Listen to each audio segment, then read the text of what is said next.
Hello friends, welcome back to our channel. আজকে তোমাদেরকে দেখাবো বাঙালি ট্রেডিশনাল গ্রামের একটা রেসিপি, থানমানের শাকের রেসিপি। ভিডিওটি শুরুর আগে একটা অনুরোধ রইল, তোমরা ভিডিওগুলোকে দেখছো সবাই, বাট কেউ সাবস্ক্রাইব করছো না। আমার কন্টেন্টগুলো যদি ভালো লেগে থাকে তবে প্লিজ সাবস্ক্রাইব করে দিও, আর পাশে রাখা বেল আইকনটিতে ক্লিক করে দিও যাতে এরকম ভিডিও আরও তোমরা অনেক পেতে পারো, আর তাতে আমরাও অনেক মোটিভেট নতুন নতুন রেসিপি আপলোড করার জন্য। আর অবশ্যই লাইক, কমেন্ট অ্যান্ড শেয়ার করো ফ্যামিলি অ্যান্ড ফ্রেন্ডসদের সাথে। আর আমার সেকেন্ড চ্যানেলটি থেকে একবার ঘুরে আসতে পারো, আর ইনস্টাগ্রামে ফলো করতে পারো, তার লিঙ্ক দিয়ে দেবো ডেসক্রিপশন বক্সে, চেক করে নিও। শাকগুলোকে সুন্দরভাবে কুচি কুচি করে নিতে হবে, মোটামুটি হাফ আঙ্গুল মতো এক একটার সাইজ থাকবে ডাঁটাগুলোর। তোমরা এখানে পাতাটা দিতে পারো, আবার নাও দিতে পারো, কোনো ব্যাপার না, তাতে ওইটা অপশনাল। আমরা এখানে পাতাটা রেখেছি। তারপরে একটা প্রেসার কুকারের মধ্যে আমরা সম্পূর্ণ শাক এবং পাতা এবং ডালগুলো দিয়ে নেব, যেটা আমরা কেটে রেখেছিলাম। প্রেসার কুকারে দেব সেদ্ধ হওয়ার জন্য।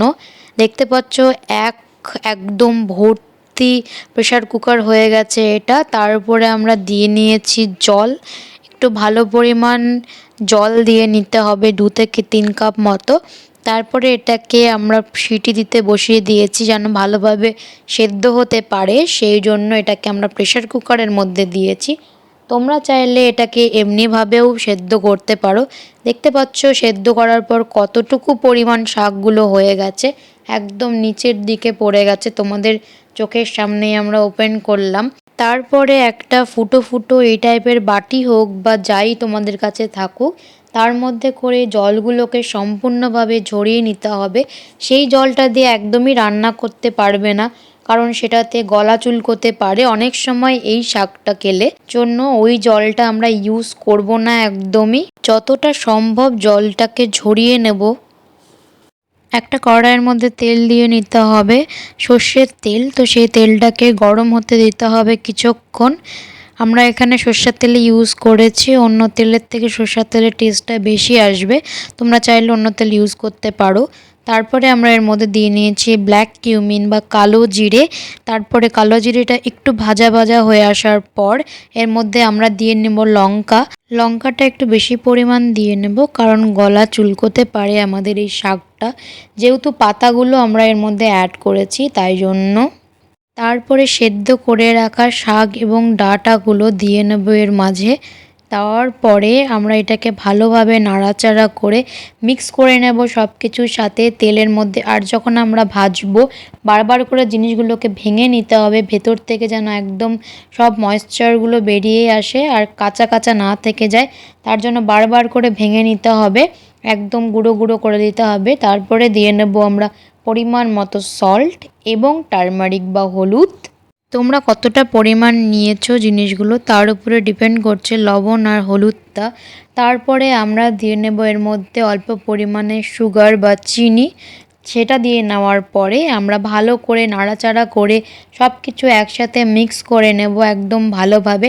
আর তোমরা দেখতে পাচ্ছ প্রসেসটা, এটাকে বারবার ভেঙে নিতে হবে ভালো করে, একদম যেন জিনিসটা পেস্ট হয়ে যায়, ভেতরের সব ময়েশ্চারগুলো যেন একদম ভালোভাবে বেরিয়ে আসে।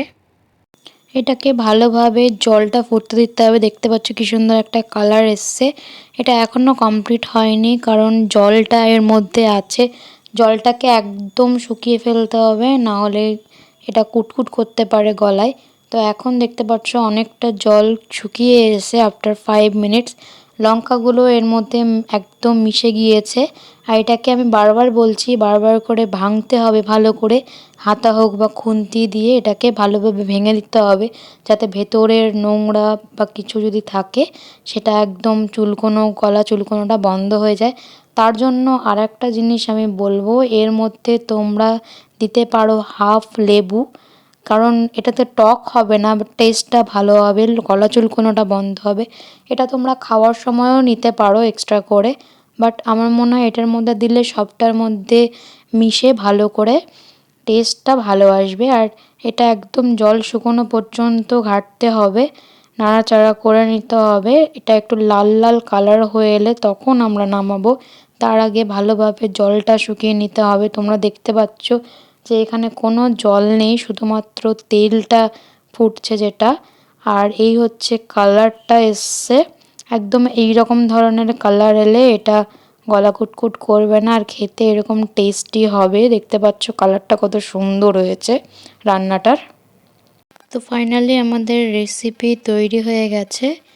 তো আবার দেখা হবে নেক্সট ভিডিওতে। ততদিন ভালো থেকো, সুস্থ থেকো, টাটা।